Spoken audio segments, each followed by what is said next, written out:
मुरादाबाद से खबर है। बाबा बागेश्वर धीरेन्द्र शास्त्री ने कुछ ऐसा बयान दिया है जिस पर विवाद बढ़ सकता है। मंच से प्रवचन देते हुए धीरेन्द्र शास्त्री ने कहा है कि सनातनों के चेहरे पर मुस्कुराहट और सनातन की क्रांति को देखकर हमें लग रहा है कि बाबर भी जय श्री राम बोलेगा। खैर, अब वो नहीं है, ये बात अलग है। धीरेन्द्र शास्त्री के इस बयान के बाद विवाद बढ़ सकता है। मुरादाबाद में 3 दिवसीय श्री हनुमंत कथा के प्रवचन में धीरेन्द्र शास्त्री ने यह बात कही है। के चेहरे पर मुस्कुराहट और सनातन की क्रांति को देख करके अब तो हमें लग रहा है कि बाबर भी जय श्री राम बोलेगा। खैर, वो है नहीं है, वो बात अलग है। सिद्धू मूसेवाला के माता पिता हाल ही में एक बेटे के पेरेंट्स बने हैं। सिंगर की मां चरण कौर ने IVF तकनीक के जरिए बेटे को जन्म दिया। अब इस मामले में स्वास्थ्य एवं परिवार कल्याण मंत्रालय ने पंजाब सरकार से ट्रीटमेंट की रिपोर्ट मांगी है। इसके साथ ही सिंगर की मां चरण कौर की IVF तकनीक पर भी सवाल उठाए हैं। दरअसल IVF तकनीक से 21 से 50 साल तक की महिला मां बन सकती है, लेकिन सिद्धू मूसेवाला की मां ने 58 साल की उम्र में बच्चे को जन्म दिया है, जिसको लेकर केंद्रीय स्वास्थ्य मंत्रालय ने पंजाब सरकार को एक पत्र लिखते हुए रिपोर्ट मांगी है। साथ ही सिंगर की मां चरण कौर की उम्र पर भी सवाल पूछा है। मंत्रालय की तरफ से यह भी कहा गया है कि रिपोर्ट जल्द से जल्द विभाग को सौंपी जाए।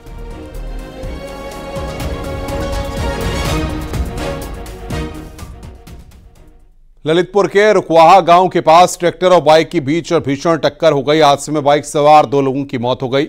एक शख्स गंभीर रूप से घायल हो गया है। घायल को एम्बुलेंस की मदद से CHC मेहरौनी में भर्ती कराया गया। सूचना मिलने के बाद पुलिस ने मृतकों के शवों को कब्जे में लेकर पोस्टमार्टम के लिए भेज दिया है।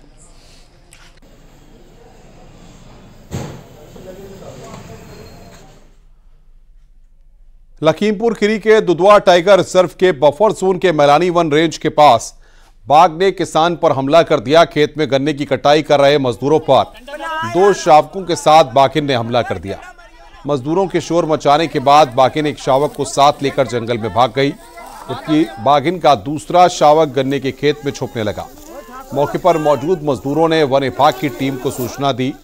वन विभाग की टीम ने मौके पर पहुंचकर 1 घंटे की कड़ी मशक्कत के बाद बाघिन के बच्चे को रेस्क्यू किया और गन्ने के खेत में दोबारा से बच्चे को गन्ने में पताई में रख दिया। लगभग 9 घंटे के बाद बाघिन देर रात वापस गन्ने के खेत में आकर अपने पिछले शावक को जंगल में ले गई।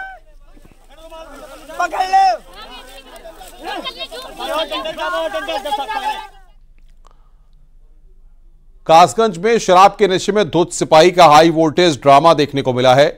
आरोप के मुताबिक नशे में धुत सिपाही ने बीच सड़क पर वाहनों को रोककर गाली गलौज और अभद्रता की, जिसका वीडियो सोशल मीडिया पर वायरल हो गया। सूचना पाकर मौके पर पहुंची पुलिस ने शराबी सिपाही को थाने ले गई और जांच पड़ताल शुरू कर दी है। कोतवाली सदर क्षेत्र के नदरई गेट का यह पूरा मामला है। बना तेरी मां का भौसड़ा ले।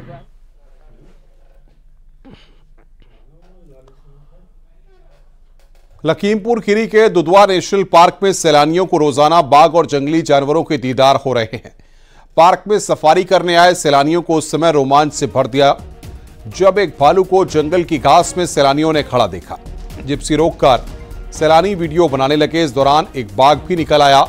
बाघ को देखकर भालू आग बबूला हो उठा और बाघ पर हमला करने के लिए दौड़ लगा दी। बाघ ने भालू को अपने तरफ आता देख मौके से खिसकने में ही अपनी भलाई समझी। इस दौरान सैलानियों ने भालू और बाघ का वीडियो बनाकर सोशल मीडिया पर वायरल कर दिया, जिसे लोग बेहद पसंद कर रहे हैं।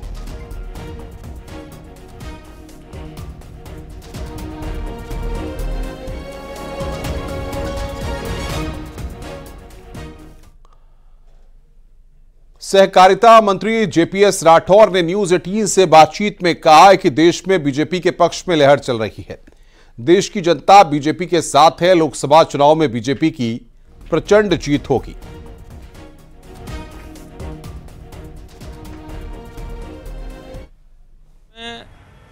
इस लोकसभा चुनाव में जैसा माहौल है, ऐसा माहौल पूर्व के किसी चुनाव में नहीं रहा। हमने 2014 का भी चुनाव देखा, 17 देखा, 19 देखा और 22 का भी देखा। भारतीय जनता पार्टी के पक्ष में प्रचंड लहर और सुनामी चल रही है। कोई ऐसा मतदाता नहीं मिलेगा आपको, ढूंढे भी आप भी कर लीजिए चर्चा, हर मतदाता के जुबान पर मोदी जी का नाम है, भाजपा का नाम है, और हर तरफ मोदी जी के कार्यों की जय जयकार हो रही है, और हर व्यक्ति स्वयं कह रहा है अब की बार 400 पार। इलाहाबाद सेंट्रल यूनिवर्सिटी में 16 साल बाद पूर्व छात्रों का सम्मेलन आयोजित होने जा रहा है। इलाहाबाद सेंट्रल यूनिवर्सिटी में 27 और 28 अप्रैल को 2 दिवसीय पूर्व छात्र सम्मेलन का आयोजन किया जा रहा है।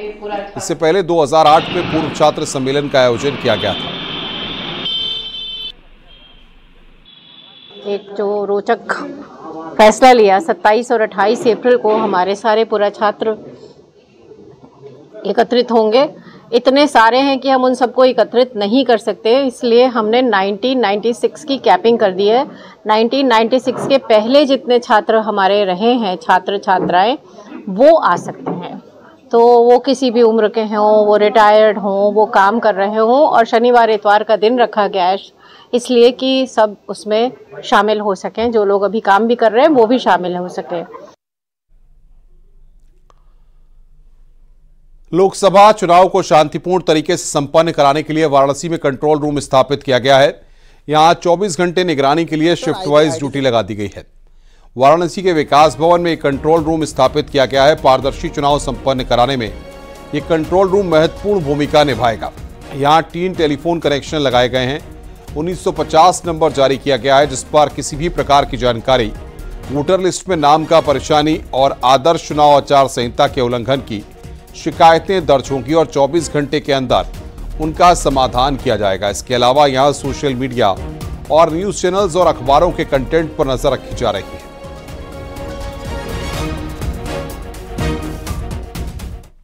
मॉडल कोड ऑफ कंडक्ट लागू होते ही, इलेक्शन शेड्यूल अनाउंस होते ही, डिस्ट्रिक्ट कंट्रोल रूम जो है वो इलेक्शन की तैयारियों के लिए पूरा चाक चौबंद हो गया है, तैयारी पूरी हो गई है।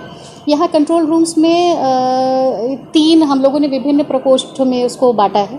जैसे एक टीम हमारी NGRS और डिस्ट्रिक्ट कॉन्टैक्ट सेंटर 1950 को देखेगी, एक टीम सी विजिल को देखेगी और एक टीम अदर इन्फॉर्मेशन जो मिसलेनियस होती है उनको देखेगी। अब जैसे कि आप देख रहे हैं कि जितने भी यहाँ के लोकल केबल नेटवर्क्स होंगे या इलेक्ट्रॉनिक मीडिया होगी और जनपद वाराणसी में जितने भी प्रिंट मीडिया हैं, वो जितने भी वर्नाकुलर हिंदी में और अंग्रेजी में जितने भी पेपर्स आ रहे हैं, उसमें कोई पेड न्यूज़ तो नहीं है, उसका वो देखने के लिए अलग हमारी टीम गठित है।